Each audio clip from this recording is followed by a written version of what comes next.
I think we've seen the last of Mrs. H for a while, but you never know. She dies hard. When I think of the good men they waste on kitchen police.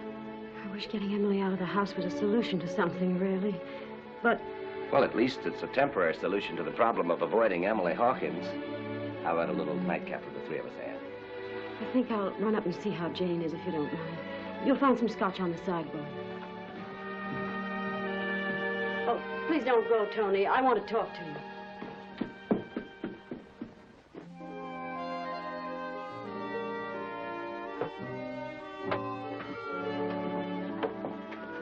Say when, Colonel? When we're fine.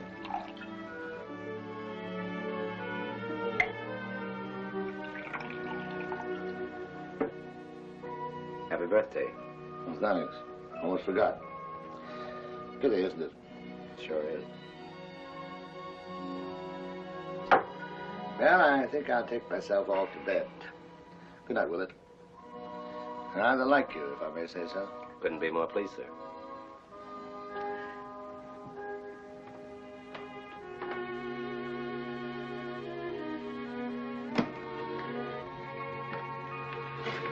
You'll ruin your big toe. Yeah, wouldn't that be awful? I'd never be able to place kick again, poor old Rutgers. Well, Tony, you didn't expect to find another front here at home, did you? But our side won victory over gas power. How's Jane? Oh, she's fine. Her thinking is as clear as a bell. How am I, why don't you ask? Trying to figure out what sacrifices you can make, is that it? Don't, Tony. I'm sorry, but after all you've been through, to have to listen to you berate yourself. You wouldn't sit down like a good girl. Let me talk for a minute, would you? All right. But I won't promise to listen. Look, Anne, what's your guess as to why I joined the Navy? Because you want to do your part, just the way Tim did. Don't kid yourself, I'm no Tim. I joined up because top hat suddenly seemed a little silly, and I wanted to have some fun and excitement.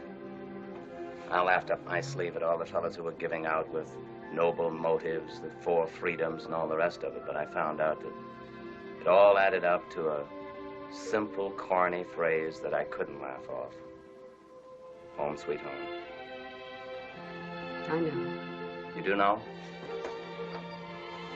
Listen, Anne, you're doing a swell job here at home, holding things together. And those daughters of yours, they're pretty wonderful. I know Tim's going to be mighty pleased with them. Though I imagine he'll be a bit surprised to see how Jane grew up boom without so much as a by your leave. Yes, she grew up while Mother knitted. Or worse still, while Mother didn't even knit. And that's the point, Tony. Can't you see it? Boy, I see what you mean now about not listening. I guess I was pretty dull at that. All right, laugh at me. But it's settled in my mind once and for all. I have a husband who went off to fight for this home and for me. That's what you said, didn't you? And I have children. Children who had courage and intelligence while their mother lived in a dream world. Well, believe me, I've come out of it. I'd buy your home sweet home idea, Tony, but I want to do something about it. Well, say something. Oh, don't tell me the glib Tony Willett's at a loss for words all of a sudden. Well, Annie, me girl, I'm afraid you're right.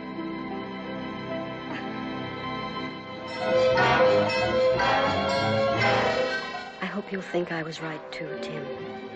And that someday you'll be interested in reading this diary.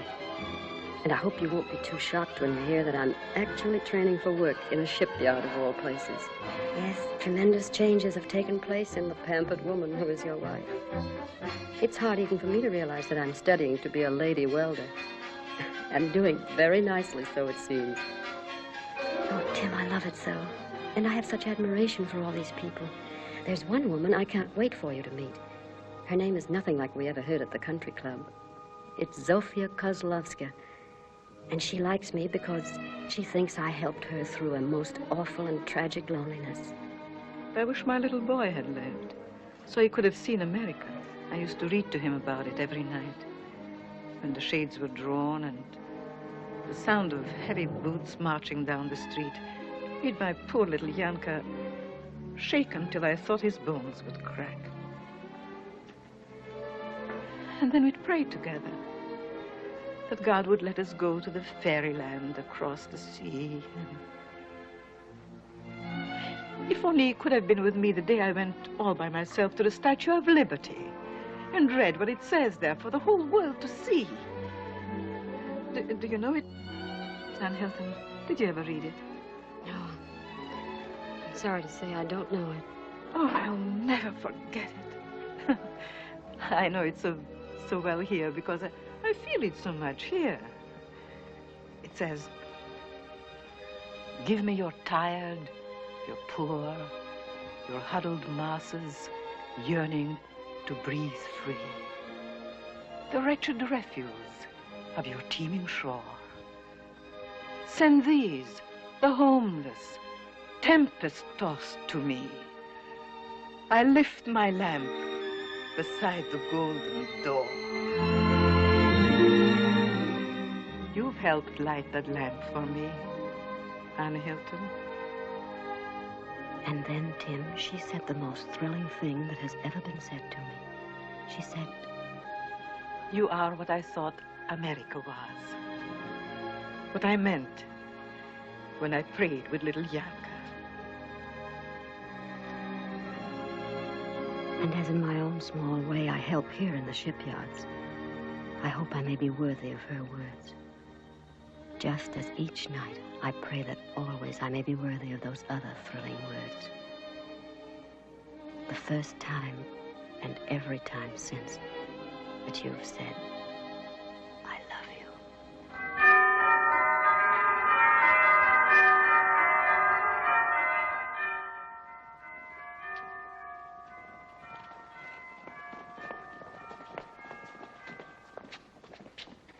Now remember, don't start until the door opens.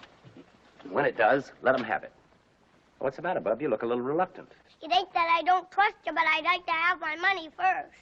You've got a very suspicious nature. All set? Lieutenant Solomon, clear for action. Aye, aye, sir. Silent night, holy night, all is calm, all is bright. While yon virgin, mother and child. Jane!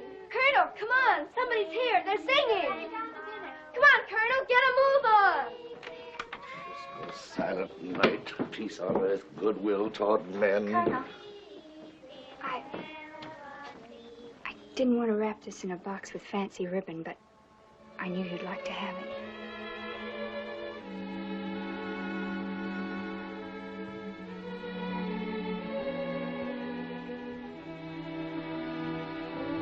Thank you, Janie. Merry Christmas.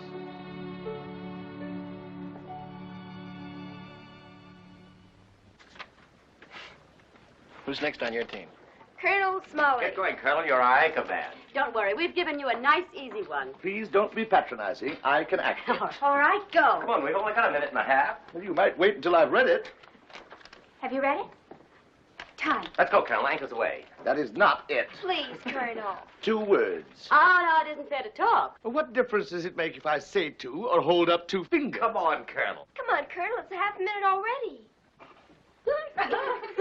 Is it an animal of some kind? Come on, Danny Williams. Give them a question. Is it a quotation? Army mule. Oh, they're being very stupid, Colonel. You're giving a wonderful performance. Do something else. Rolling Stone. Soda! Bridget.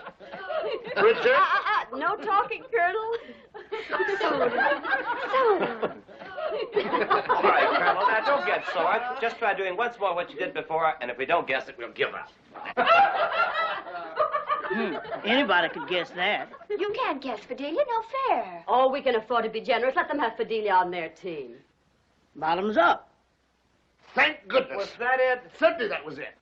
I'm certainly glad you weren't on their team the whole time, Fidelia. We gave them a terrible beating. How'd you guess it, Fidelia? Oh, it weren't nothing. I'm just naturally psychopathic. Come on, don't be nervous. Come on. Mother, Gladys wants to say something. Well, hallelujah. Bring her in.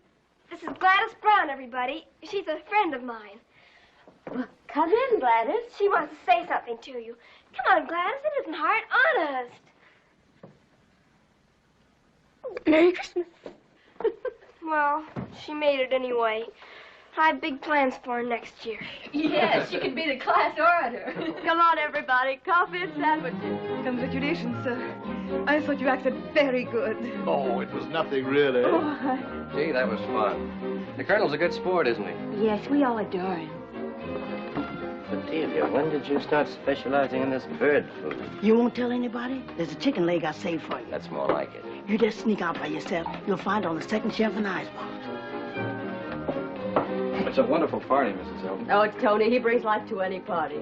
Tony's doomed to go through life as everybody's darling. Even to his men? Well, they don't think of him as darling exactly.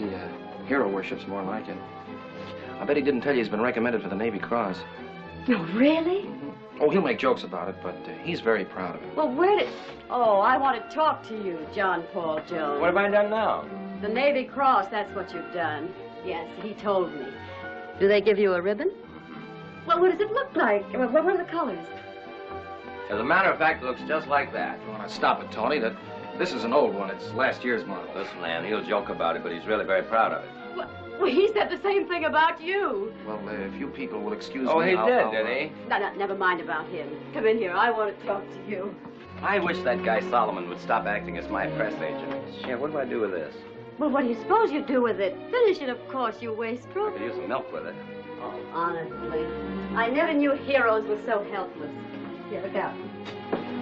You know, Tony, I'm really very angry with you. I have to find things out from a stranger. Didn't think you'd be interested. Oh, of course not. No, all I want to know is if you found any new sugars in Sicily. Well, now, I don't want to shock you, but it's no wonder those Italians can paint. There was a dame standing right in the middle of the street with a big tub of spaghetti. And she had the... Yeah, never mind what she had. I have a little imagination. Yeah. Well, even as I looked at her, I thought, she's good. But what are they all? What are all the women in the world compared with Anne? Oh, Tony, will you never stop? No, I'll never stop, Anne, as long as I can dream about you. If you ever thought the dream had a chance of coming true, you'd... I'd what, Anne? Finish it yourself. You make it pretty tough for me. I feel I've been wrong about you all my life. I'd have to go looking for a new ideal. I'm afraid it's a little late for that. What's more, you'd run for your life. First, you'd wring my neck, as I'd expect and want you to. That's right, and what would be the fun in that? I'd never be able to break my heart over you anymore. Oh, Tony, never grow up. Never, never. Or I'd lose something very dear to me. Something very dear to all of us. All right. Well, I'm going to sound awful silly someday, making verbal passes at you when we're both in wheelchairs. You know, I'm looking forward to that. All right, now wipe the milk off your silly face and tell me in your usual accurate fashion how you became a hero. Well, I'll tell you. I suddenly thought it was kind of damp on deck, and I looked down and seemed to be standing in a swimming pool, but I had on all my clothes. Well, goodbye, Jane. Goodbye. Yes, I'm afraid it is. I've signed on again, and I'll be shipping any day. You must be glad. Yes, I am. Jane, you've been wonderful, too. May I write to you? I wish you would.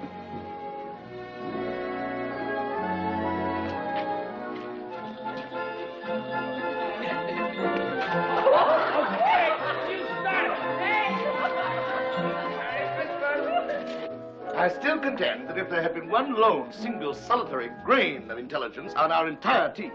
Oh, Colonel, stop right where you are. What's the matter? And stop blushing. It's an old custom. Well, as I recall the custom, Mrs. Hilton, the ceremony isn't complete until everyone has participated. Thank you, Anne. I haven't had an experience like this in 45 years. Well, Merry Christmas to you all. Merry Christmas, Colonel.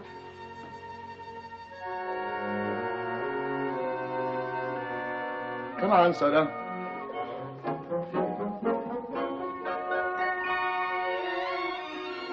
Coming up, Mother? Not for a little while, darling. I have a few things I want to do. Good night. Good night, darling. Good night, Mother.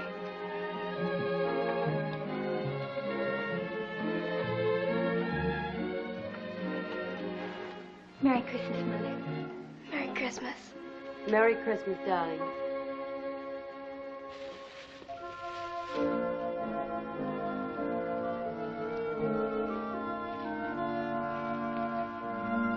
What are those, Fidelia?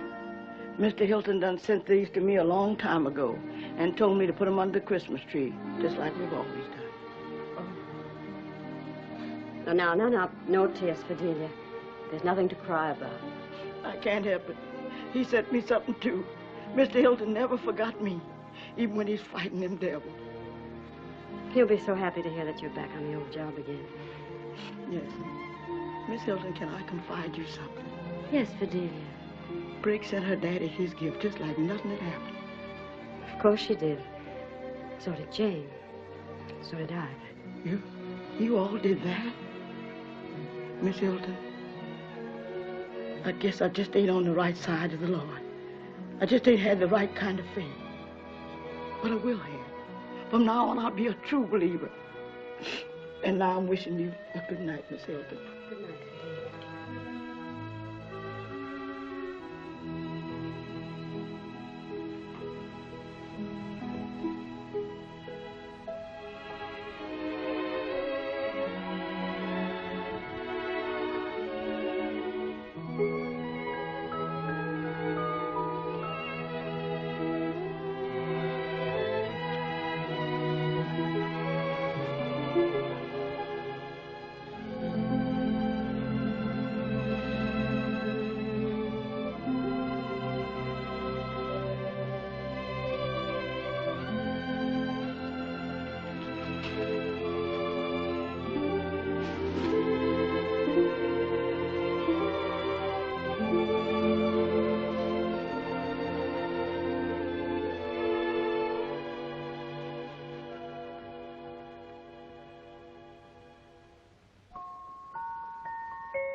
Hello?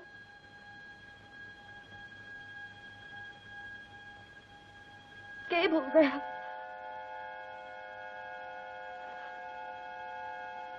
Yes, read it, please.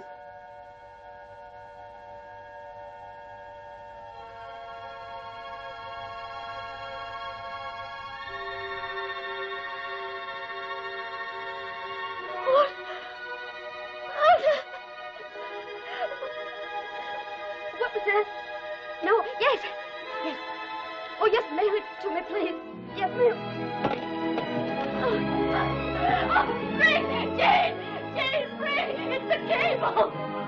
Pop safe! What is it? Pop safe! I just got word he's coming home! He's coming home! You're coming home! What are you